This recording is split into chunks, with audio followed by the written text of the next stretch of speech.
Merci Madame la Présidente, Monsieur le Premier ministre.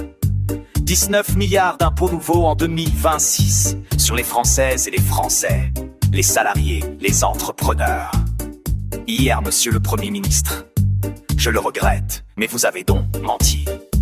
Vous avez réussi à promettre plus de pouvoir d'achat alors que votre budget est une véritable boucherie fiscale.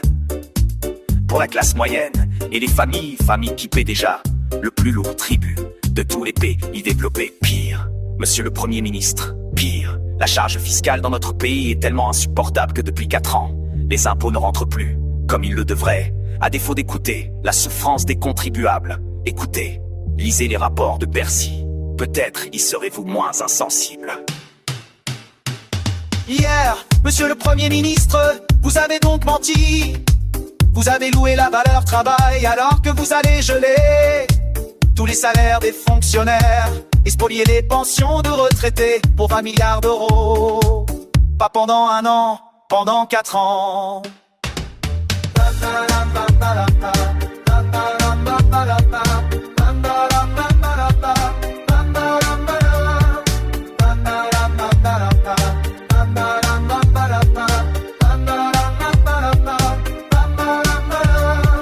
Hier, Monsieur le Premier ministre, vous avez menti car vous promettez de régler la crise des finances publiques alors que vous continuez à augmenter la dépense de 28 milliards d'euros en 8 longues années. Vous n'aurez donc jamais été capable de baisser d'un seul centime la dépense publique. Vous avez caché, Monsieur le Premier ministre, tous ces mensonges par une forfaiture encore plus cynique.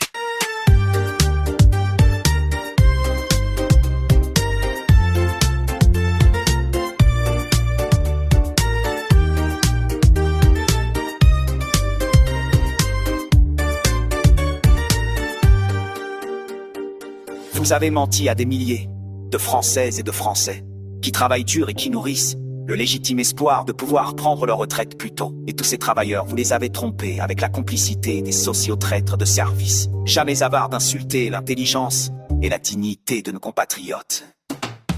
La suspension des retraites n'existe pas autrement que dans vos mensonges. Vous mentez avec les socialistes, mais vous mentez mal grâce à la sagacité de Marine Le Pen. Vous avez dû avouer depuis hier qu'il n'y avait ni amendement, ni projet de loi. Un simple accord d'appareil avec des socialistes qui ne savent rien faire que mentir. 19 milliards d'impôts, un mensonge sur les retraites.